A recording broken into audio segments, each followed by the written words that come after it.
Hi guys, আজকে আমি তোমাদের সাথে শেয়ার করছি চিকেন টিক্কার রেসিপি। চিকেন টিক্কা বানানোর জন্য আমি ফার্স্টেই চিকেনের বোনলেস পিসগুলোকে ভালোভাবে ধুয়ে নিয়ে নিলাম। তারপর আমি এখানে কিছু পরিমাণ দই আর এখানে আদা রসুন পেস্ট নিয়ে নিলাম। তারপর গোলমরিচের গুঁড়ো আর লঙ্কার গুঁড়োও দিয়ে দিলাম। তারপর আমি এখানে দিয়ে দিচ্ছি চাট মশলার গুঁড়ো। এরপর আমি দেখো এখানে পরিমাণ মতো লবণও নিয়ে নিচ্ছি। এরপর দেখো এখানে আমি গরম মশলার গুঁড়ো দিয়ে দিলাম আর দিয়ে দিলাম জিরা গুঁড়ো আর দিয়ে দিচ্ছি ধনে গুঁড়ো। এবার আমি এখানে দিয়ে দেব অল্প পরিমাণ সয়া সস।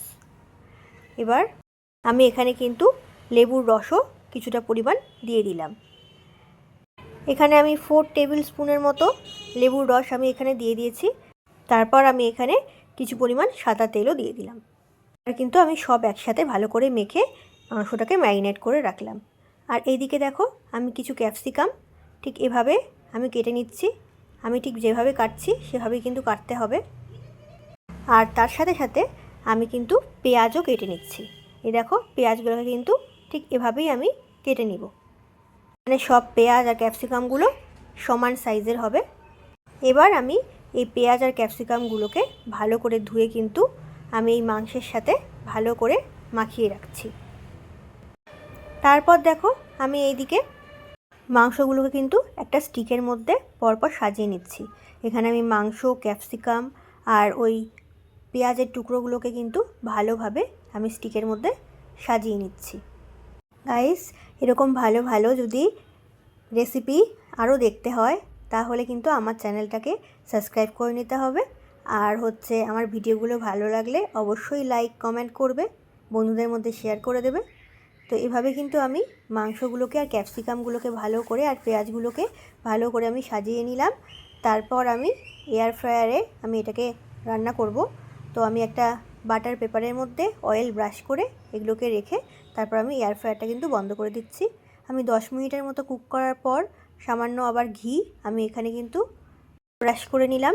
তারপর আমি এখানে আরও 5 মিনিট ধরে কুক করার পর আমি এখানে আবার চিকেনগুলোর ওপর যে আমি ওই ম্যারিনেট করার সময় গ্রেভিটা হয়েছিল সেই গ্রেভিটা আমি আবার দিয়ে আবার কিন্তু এখানে আমি 10 মিনিটের মতো কুক করে নিচ্ছি।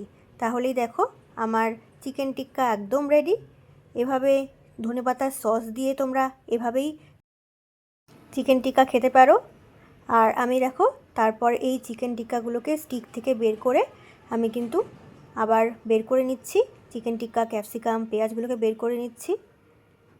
আমি কিন্তু বাকি যে চিকেনগুলো আছে ওগুলোকেও তারপরে একইভাবে রান্না করে নিয়েছি। দেখো চিকেনগুলো কত ভালো সেদ্ধ হয়েছে। আমি একই রকমভাবে আবার দুটো স্টিকে চিকেন টিক্কা করে নিয়ে আবার বের করলাম। আমি সবগুলো চিকেনকেই কিন্তু একইভাবে রান্না করে নিয়েছি। তারপর দেখো আমি প্লেটের মধ্যে আবার সবগুলোকে চিকেনগুলোকে স্টিক থেকে বের করে নিচ্ছি। চিকেনগুলো খেতে কিন্তু খুবই টেস্টি হয়েছিল আর জুসি হয়েছিল আর খুব ভালোভাবে কুক হয়েছে। তোমরাও কিন্তু বাড়িতে এভাবে চিকেন টিক্কা বানিয়ে একবার খেয়ে দেখবে। আমি সমস্ত চিকেনগুলোকে একইভাবে রান্না করে প্লেটের মধ্যে আমি কিন্তু সবগুলোকে একসাথে নিয়ে নিলাম। দেখো চিকেনটা কত ভালো কুক হয়েছে। এরপর আমি ওপর থেকে কিন্তু একটু পেরি পেরি মশলা ছিটিয়ে নিলাম। তোমরা চাইলে আবার চাট মশলা আর লেবুও এখানে ছিটিয়ে নিতে পারো। তারপর আমি ভালোভাবে মেখে কিন্তু খেয়ে নিলাম। ভিডিওটা ভালো লাগলে অবশ্যই লাইক করে দেবে। বাই।